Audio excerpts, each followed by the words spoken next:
નમસ્કાર વિદ્યાર્થી મિત્રો, સરસ્વતી ગ્રુપ ઓફ એજ્યુકેશન દ્વારા ચાલતા આ ઈ-લર્નિંગ પ્રોગ્રામમાં હું બ્રિજેશ સાકડેચા ફરી એકવાર આપ સૌનું હાર્દિક સ્વાગત કરું છું. આપણે ધોરણ 10 ની અંદર વિજ્ઞાન વિષયની અંદર કેમિસ્ટ્રી સબ્જેક્ટમાં ચેપ્ટર નંબર 5 નો અભ્યાસ કરતા હતા, તો તેમાં આવર્તનીય વર્ગીકરણ કે જેમાં આપણે એવું જોયેલું હતું કે ભાઈ કે સૌથી પહેલા વૈજ્ઞાનિકોએ ધાતુ અને અધાતુમાં ડિવાઈડ કર્યા હતું, અને ત્યારબાદ ડોબ્રેનર ત્રિપુટીનો નિયમ, ત્યારબાદ ન્યુલેનનો અષ્ટકનો નિયમ, ત્યારબાદ મેન્ડેલિફનું આવર્ત કોષ્ટક, અને એને સુધારો વધારો કરી અને પછી આપણે છેલ્લે આધુનિક આવર્ત કોષ્ટક ડિટેલમાં ભણી ગયા હતા. બરોબર, ચાલો હજી એકવાર ફટાફટ આપણે રિવિઝન કરી લઈએ. આધુનિક આવર્ત કોષ્ટકમાં 18 સમૂહ આવેલા હોય અને 7 આવર્ત આવેલા હોય. ઓકે, આપણે યાદ કેમ રાખીએ તો કે પહેલા આવર્તમાં ખાલી 2 તત્વો, બીજા અને ત્રીજા આવર્તમાં અહીંયા 2 અને અહીંયા 6. ओके, આ યાદ કેમ રાખશે તો કે હેલીના કબ્ર સે ફરાર, બેટા માંગે કાર, સ્કૂટર લઈ અને બાપા રખડે, એમાં યાદ રાખી શકો. આયા રીંગણ, આલુ, ગાજર ઇન થેલી, કેમિસ્ટ્રી સર ગેટ સમ પ્રોબ્લેમ, નહીં પડોશન આને સે સબ बिगड़े. आया ओ स्टेटे को आया फिर कल बाहर आई आंटी, અને આયા હીના નીલા ઓર કરીના का एक्सरे रंगीन. ओके, आया કે सुनो तुम विवाह कर लो मुझसे, फिर कोई नहीं कहेगा जालिम, અથવા તો જાનુ, તમને જે યાદ રહીએ. ચાલો પછી આપણે એવું જોયું તો કે આને એસ વિભાગના તત્વો કહેવાય, આને પી વિભાગના તત્વો કહેવાય, આને ડી વિભાગના તત્વો કહેવાય. જ્યાં વચ્ચે આવી બાઉન્ડરી આવેલી છે એ અર્ધ ધાતુ છે, એટલે કે બેયના ગુણધર્મ ધરાવે છે, એટલે એ નથી ધાતુ કે નથી અધાતુ. તો આ બાઉન્ડરી જે છે એની આલીપા આવેલા તત્વો બધે ધાતુ, માલિપા બધે તત્વો અધાતુ. બરોબર, પછી આપણે લાસ્ટ લેક્ચરમાં આપણે આવર્તમાં તત્વોની ઇલેક્ટ્રોનીય રચના અને સમૂહમાં તત્વોની ઇલેક્ટ્રોનીય રચના વિશે ચર્ચા કરી હતી કે આવર્તમાં તત્વોની ઇલેક્ટ્રોનની રચના કઈ રીતે હોય તો કે 2n² છે. બરોબર, જ્યાં n એટલે તો કે કક્ષાનો ક્રમ, એટલે કે છેલ્લી કક્ષાનો ક્રમ. તો આપણે છેલ્લે કક્ષામાં ઇલેક્ટ્રોનની સંખ્યા દર્શાવે તો અહીંયા 2 8 8 18 18 32.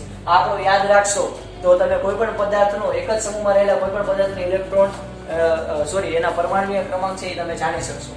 બરોબર, તો આપણે આવર્ત માટે જે છે કે 2n² જેટલું ઇલેક્ટ્રોન ધરાવે.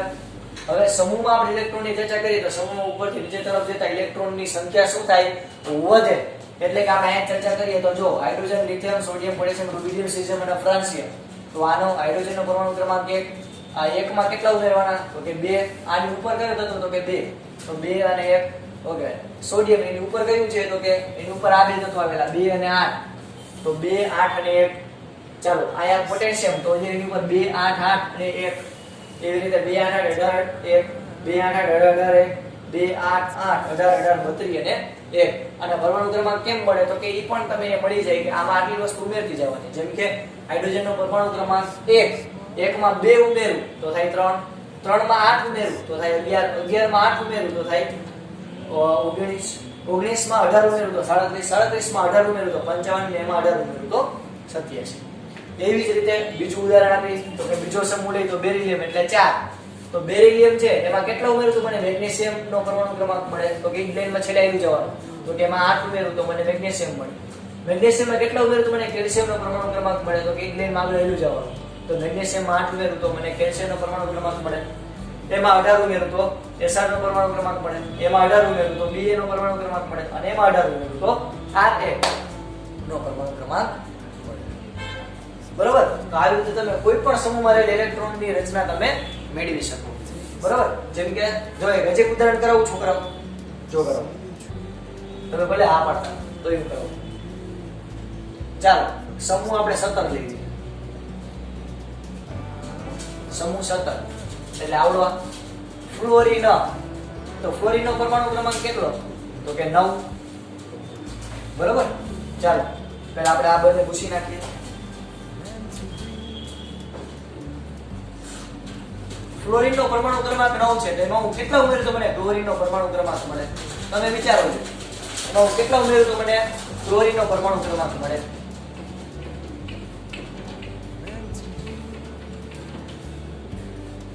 ફ્લોરિનમાં કેટલા ઉમેરું ક્લોરીન મળે તો કે 8, એટલે કે F + A, એટલે મને શું મળશે?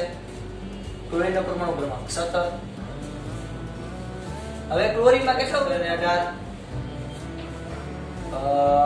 7 14 ને 15 વધી જાય 1 ને 35, અહીંયા આવશે 35, 25 નહીં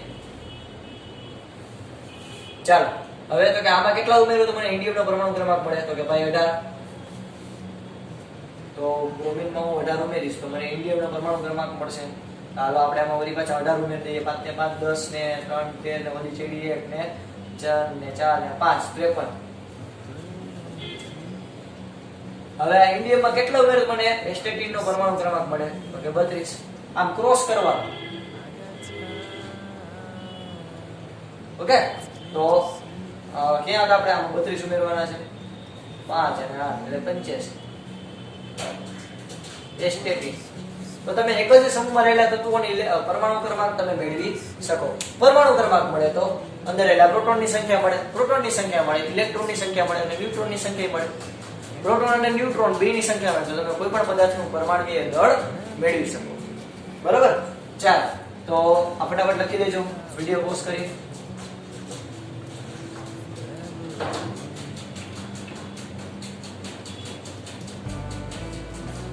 ઓકે પણ બાહ્ય કક્ષા પર ઇલેક્ટ્રોનની સંખ્યા કેવી છે સરખી. ચાલો હવે આપણે ભણીએ આવર્તનીય ગુણધર્મ. હવે કોને કહેવાય આવર્તનીય ગુણધર્મ? જો હવે આપણું આગલું ચેપ્ટર છે આપણે આધુનિક આવર્ત કોષ્ટક ભણી ગયા. એની અંદરથી બધી વિશેષતા ભણી ગયા કે આને આલ્કલી સમૂહ કહેવાય, આને હેલોજન સમૂહ કહેવાય, 17મા સમૂહને 18મા સમૂહને નિષ્ક્રિય વાયુઓનો સમૂહ કહેવાય. હવે આપણે આવું બધું ભણી ગયા. આ બધાને અર્ધધાતુ કહેવાય, આ બધુંની ધાતુ અને મારીમાં બધી અધાતુ. પણ આપણે હવે આવર્તનીય ગુણધર્મો ભણશું. ઓકે એના વિશે આપણે અભ્યાસ કરીશું. ચાલ આવર્તનીય ગુણધર્મો એટલે કે ભાઈ તત્વોના જે ગુણધર્મો તેની ઇલેક્ટ્રોન રચનાને આધારે નક્કી કરવામાં આવે. તત્વોના જે ગુણધર્મો એની ઇલેક્ટ્રોન રચનાને આધારે નક્કી કરવામાં આવે એને કેવા કહેવાય આવર્તનીય ગુણધર્મો. એટલે કે જે ગુણધર્મો તત્વોની ઇલેક્ટ્રોન રચના ઉપર આધારિત છે એને શું કહેવાય આવર્તનીય ગુણધર્મો. એટલે કે માની લો કે કોઈ તત્વ છે ઓછા ઇલેક્ટ્રોન ધરાવે છે તો એને કારણે કયા ગુણધર્મ ધરાવશે. કોઈ તત્વ વધારે ઇલેક્ટ્રોન ધરાવે છે એને કારણે કયા ગુણધર્મ ધરાવશે. જેમ કે કોઈ પાતળો માણસ હોય તે ઓછું વજન ધરાવે છે તેને કારણે એના કયા કયા ફાયદા મળે. કોઈ જાડો માણસ હોય તેનું વજન વધારે છે એની અંદર રહેલા કહેવાય કે પદાર્થની સંખ્યા વધારે છે તો એ વધારે વજન ધરાવતો હોય છે તો એને લીધે એને કયા ફાયદા મળે. ઓકે તેને લીધે કયા ગુણધર્મ ધરાવે.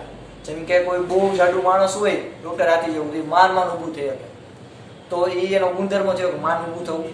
જ્યારે પાતળા માણસ હોય તો એ ફટાક કરતા ઊભા થઈ જાય, બહુ સ્ફૂર્તિલા હોય, બહુ જોશીલા હોય તો એના ગુણધર્મ થયા. એવી રીતે જે તત્વો છે એ જે ગુણધર્મો છે એ ઇલેક્ટ્રોનની સંખ્યા ઉપર આધારિત છે. ઇલેક્ટ્રોનની રચનાને લીધે નક્કી કરવામાં આવે એને કહેવાય આવર્તનીય ગુણધર્મ. યાદ રાખજો છોકરાઓ. ઓકે આવર્તનીય ગુણધર્મો. હવે આપણે આખું ચેપ્ટર હવે આના પછી આના ઉપર છે. આ પૂરું થાય એટલે ચેપ્ટર પૂરું, બીજું કઈ નવીન નથી. તો આવર્તનીય ગુણધર્મો એટલે તો કે તત્વોના જે ગુણધર્મો તેની ઇલેક્ટ્રોન રચનાને આધારે નક્કી થતા હોય કરવામાં આવે એને શું કહેવાય આવર્તનીય ગુણધર્મ. જેમ કે એક્ઝામ્પલ આપ્યું છે સંયોજકતા. તત્વોની સંયોજકતા ઇલેક્ટ્રોન રચનાને આધારે છે. જેમ કે લિથિયમ ની વાત કરીએ તો લિથિયમ એટલે પરમાણુ ક્રમાંક 3 એની અંદર 3 પ્રોટોન છે. એની બાહ્ય કક્ષામાં 1 ઇલેક્ટ્રોન છે, બાહ્ય 2 ઇલેક્ટ્રોન છે અને સૌથી જે બહારની કક્ષા હશે એમાં કેટલા ઇલેક્ટ્રોન છે 1. તો આ ઇલેક્ટ્રોન રચનાને કારણે એ શું કરશે તો કે ભાઈ એની પાસે 2 રસ્તા છે. કા 7 મેળવે કા 1 ગુમાવે. કયું શરૂ પડે તો કે ભાઈ 1 ગુમાવશે. તો ભાઈ આવું શું કામ પોસિબલ છે કે ભાઈ એની અંદર 1 ઇલેક્ટ્રોન છે એટલે ઇલેક્ટ્રોન ઉપર આધારિત છે આ ગુણધર્મ. ઓકે એટલે સંયોજકતા જે છે ઇલેક્ટ્રોન ઉપર આધારિત ગુણધર્મ છે. જો ઇલેક્ટ્રોન 2 હોય તેની સંયોજકતા કંઈક અલગ હોય, ઇલેક્ટ્રોન 3 હોય તેની સંયોજકતા અલગ હોય. તો સંયોજકતા એ ઇલેક્ટ્રોન ઉપર આધારિત ગુણધર્મ છે. પરમાણુય ત્રિજ્યા જેમ ઇલેક્ટ્રોનની સંખ્યા વધશે એમ પરમાણુ કેવો થતો જાય મોટો થતો જાય. તો પરમાણુય ત્રિજ્યા. ધાત્વિય ગુણધર્મ એ ઇલેક્ટ્રોન રચના ઉપર આધારિત છે. જે તત્વો ઇલેક્ટ્રોન ગુમાવે એ ઓલમોસ્ટ બધા ધાતુઓ છે અને ઇલેક્ટ્રોન મેળવે એ અધાતુ હોય છે. તો આ ધાત્વિય ગુણધર્મો પણ ઇલેક્ટ્રોન ઉપર આધારિત છે. અને વિદ્યુત ઋણતા એટલે કે ઇલેક્ટ્રોન મેળવવાની ક્ષમતા, ઇલેક્ટ્રોન બોક્સમાંથી ખેંચવાની ક્ષમતા. સૌથી વધુ વિદ્યુત ઋણ તત્વો મેં કયા કીધા હતા? સૌથી વધુ વિદ્યુત ઋણ સમૂહ મેં કયો કીધો તો કે આ 17મો સમૂહ યાદ છે? જો ભૂરાય કોઈ પણ એક ઇલેક્ટ્રોન છૂટો દેખાય તરત લઈ લે. તો આ વિદ્યુત ઋણતા એટલે આ 4 ગુણધર્મો છે એના વિશે આપણે ડિટેલમાં અભ્યાસ કરીશું. પણ પહેલા આને કહેવાય તો કે તત્વોના જે ગુણધર્મો તેની ઇલેક્ટ્રોન રચનાને આધારે નક્કી કરવામાં આવે એને કેવા કહેવાય આવર્તનીય ગુણધર્મો. ચાર જોઈએ આપણે સંયોજકતા, પરમાણુય ત્રિજ્યા, ધાત્વિય ગુણધર્મ અને વિદ્યુતરૂપતા. ઓકે વિદ્યાર્થી મિત્રો, ચાલો ફટાફટ આટલું તમારી બુકની અંદર લખી લ્યો રંગબેરંગી પેનથી.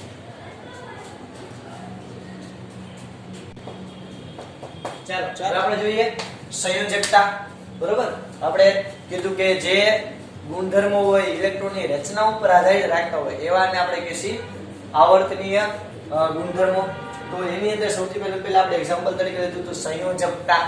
તો સંયોજકતા એટલે શું? તો કે ઓલરેડી આપણે બેઝિક લેક્ચરમાં ડિસ્કસ કરી જ ગયા છીએ, છતાં પણ જોઈ લઈએ કે કોઈ પણ તત્વના પરમાણુઓ નિષ્ક્રિય વાયુ જેવી રચના પ્રાપ્ત કરવા માટે ઇલેક્ટ્રોન ગુમાવે કે મેળવે તેને શું કહેવાય? એની સંયોજકતા. એટલે કે કોઈ પદાર્થ છે એ નિષ્ક્રિય વાયુ જેવી રચના પ્રાપ્ત કરવા માટે, ભગવાન જેવા થવા માટે કઈ ઇલેક્ટ્રોન ગુમાવશે અથવા તો ઇલેક્ટ્રોન મેળવશે, તેને કેટલા ઇલેક્ટ્રોન ગુમાવ્યા અથવા કેટલા ઇલેક્ટ્રોન મેળવ્યા એને આપણે શું કહીએ? એની સંયોજકતા. જેમ કે મેગ્નેશિયમ છે તો મેગ્નેશિયમ એનો પરમાણુ ક્રમાંક 12, તો એને 10 જેવી ઇલેક્ટ્રોન રચના પ્રાપ્ત કરવી હોય એટલે કે એની પાસે બે ઓપ્શન છે, કાં તો એ 6 ઇલેક્ટ્રોન મેળવે કાં 2 ઇલેક્ટ્રોન ગુમાવે. તો એની માટે સસ્તું શું પડે? તો કે ભાઈ 2 ઇલેક્ટ્રોન ગુમાવે તો મેગ્નેશિયમની સંયોજકતા છે +2. ઓકે, તો આયા યાદ રાખજો છોકરાઓ કે આપણે ગમે એનું ઉદાહરણ લઈએ. ફોર એક્ઝામ્પલ ઓક્સિજન લઈએ તો ઓક્સિજન છે તો એનો પરમાણુ ક્રમાંક 8 એટલે કે એની રચના કઈ રીતે હોય? તો કે 8 પ્રોટોન છે અંદર, 8 પ્રોટોન, તેની બહાર 8 ઇલેક્ટ્રોન છે, 1 2 3 4 5 6 7 અને 8 થઈ ગયા ઇલેક્ટ્રોન 8. આ બે જગ્યા કેવી છે? ખાલી. તો ઓક્સિજન માટે કેટલો ઓપ્શન છે? 2. 6 ઇલેક્ટ્રોન ગુમાવે અથવા તો 2 ઇલેક્ટ્રોન મેળવે. તો ભાઈ આપણને કોઈ વસ્તુ લઈ તો સસ્તી પડતી હોય એટલે આપણે લઈ, એવી રીતે પરમાણુમાં પણ એવું છે. એને કયું સહેલું પડશે? તો કે ભાઈ કાં એની પાસે બે ઓપ્શન છે, 6 ઇલેક્ટ્રોન ગુમાવે કાં 2 ઇલેક્ટ્રોન મેળવે. તો એને ભાઈ 2 ઇલેક્ટ્રોન મેળવવું સસ્તું પડશે. ઇલેક્ટ્રોન તો એ શું કરશે? તો કે 2 ઇલેક્ટ્રોન મેળવશે. તો કોઈ પદાર્થ ઇલેક્ટ્રોન મેળવે તો એ નેગેટિવ થાય, ગુમાવે તો પોઝિટિવ. હંમેશા ત્યાગનો મહિમા છે. તમે જેમ કોઈ વસ્તુ ત્યાગી દો, તમે જેમ વસ્તુ કોઈને દાન કરી દો, એમ તમારું પુણ્ય વધતું જાય, એવું શાસ્ત્રોમાં કહેલું છે. તો એવી રીતે જેમ કોઈ પદાર્થ ઇલેક્ટ્રોન મેળવે તો એ નેગેટિવ થાય. તો કેટલા ઇલેક્ટ્રોન મેળવશે? 2. તો એ 2 નેગેટિવ થયા એટલે કે એની પાસે 2 વધારાના ઇલેક્ટ્રોન જે છે તે આવ્યા. ઓકે, તમે કેમિસ્ટ્રીની દ્રષ્ટિએ જોવા જાવ તો કેવી રીતે થાય પ્રક્રિયા? તો કે એની અંદર ભાઈ 8 પ્રોટોન છે અને 2 ઇલેક્ટ્રોન મેળવે તો એની પાસે 10 ઇલેક્ટ્રોન છે. તો 8 પ્રોટોન છે એ 8 ઇલેક્ટ્રોનને તો સંતુલિત કરી નાખશે, પણ બાકીના 2 વધશે. 2 ઇલેક્ટ્રોન વધ્યા એટલે એની પાસે 2 ઇલેક્ટ્રોન, એટલે ઇલેક્ટ્રોનનો વીજભાર કેવો હોય? નેગેટિવ. એની પાસે 2 ઇલેક્ટ્રોન છે એનો વીજભાર વધારે છે એટલે કે O2-. ઓકે, તો આવી રીતે આપણે સંયોજકતા કરીએ. સંયોજકતા એટલે સિમ્પલ સાવ કાઠિયાવાડી ભાષામાં કે કોઈ પદાર્થ હોય એને નિષ્ક્રિય વાયુ જેવી રચના પ્રાપ્ત કરવા માટે કાંઈ ઇલેક્ટ્રોન ગુમાવશે અથવા ઇલેક્ટ્રોન મેળવશે. તો ઇલેક્ટ્રોન ગુમાવે કે મેળવે છે એને આપણે શું કહીએ? એની સંયોજકતા. તેનો આધાર બાહ્ય કક્ષામાં રહેલા ઇલેક્ટ્રોનની સંખ્યા ઉપર રહેલો હોય છે. ઓબવિયસ વાત છે, મેં અંદરના એક કક્ષકની વાત નથી કરી, બાહ્ય કક્ષાની ચર્ચા કરીએ. ઓકે, બાહ્ય કક્ષામાં જેટલા ઇલેક્ટ્રોન મેળવ્યા હોય એમાં કેટલા ઘટે, કેટલા ઇલેક્ટ્રોન મેળવે કઈ ગુમાવે. તો આમાં ટોટલી કોણ રોલ ભજવે? બાહ્ય કક્ષા ના ઇલેક્ટ્રોન. અંદરની કક્ષાએ કાંઈ લેવા દેવું હોય નહીં, કારણ કે અંદરની શીટ તો ફૂલ થઈ ગઈ. ક્લિયર? ચાલો, તો સંયોજકતા એટલે શું? કે કોઈ પણ તત્વના પરમાણુઓ નિષ્ક્રિય વાયુઓ જેવી એટલે કે ભગવાન જેવા થવા માટે કાંઈ પદાર્થ જે છે એના પરમાણુ કાંઈ ઇલેક્ટ્રોન ગુમાવશે કાંઈ ઇલેક્ટ્રોન મેળવશે. તો એને શું કહેશે? તો કે સંયોજકતા. બાહ્ય કક્ષામાં ઇલેક્ટ્રોનની સંખ્યા ઉપર આધારિત છે. હવે તો કે આપણે બે રીતે જોઈ આવર્ત કોષ્ટકમાં કે આપણે આવર્તમાં ડાબી બાજુથી જમણી બાજુ, ઓકે, આવર્તમાં ડાબી બાજુ થી જમણી બાજુ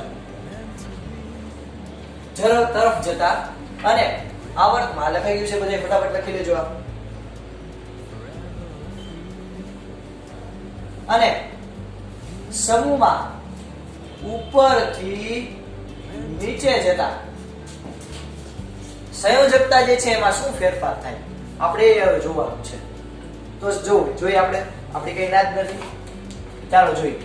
તો ભાઈ આવર્તના તત્વોમાં સંયોજકતા જોવાની છે કે આવર્તમાં આપણે આમથી આ બાજુથી આમ જઈએ, આલી બાજુથી આલી બાજુ જઈએ, ડાબી બાજુથી જમણી બાજુ જઈએ તો સંયોજકતામાં શું ફેરફાર થાય આપણે જોવાનું છે. તો ડાબી બાજુથી જમણી બાજુમાં શરૂઆતમાં સંયોજકતા વધે અને ત્યારબાદ ઘટે છે. એટલે કે જો આ સમૂહની સંયોજકતા કેટલી તો કે +1, કારણ કે આ આખા સમૂહમાં બાહ્ય કક્ષામાં રહેલા ઇલેક્ટ્રોનની સંખ્યા કેટલી છે 1. ઓકે, આપણે લાસ્ટ લેક્ચરમાં જોયું તો આ બધા 1 ઇલેક્ટ્રોન ગુમાવશે.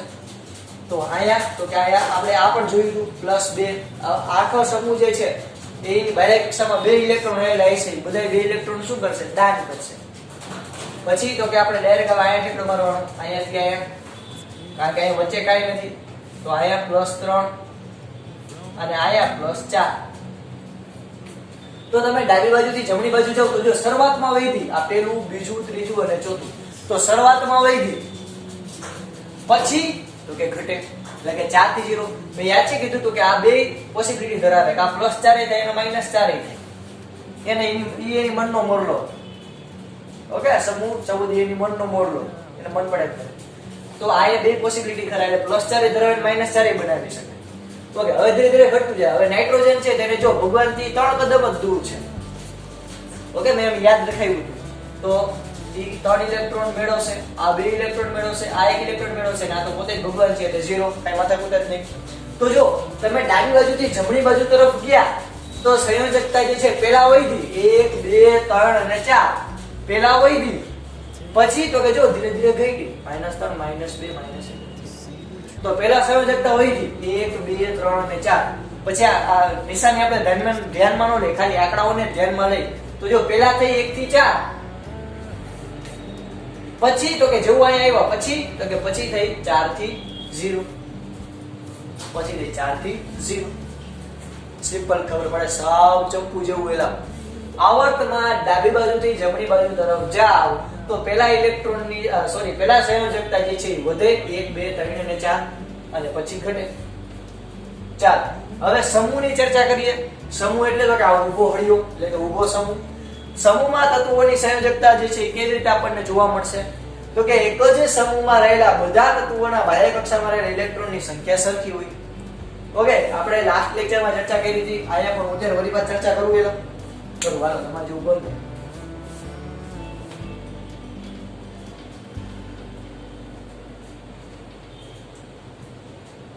જેમ કે આપણે પહેલા આખા સમૂહની ચર્ચા કરીએ તો જે હાઇડ્રોજન, લિથિયમ, નાઇટ્રોજન એટલે કે હેલિના કબ્રસે ફરાર.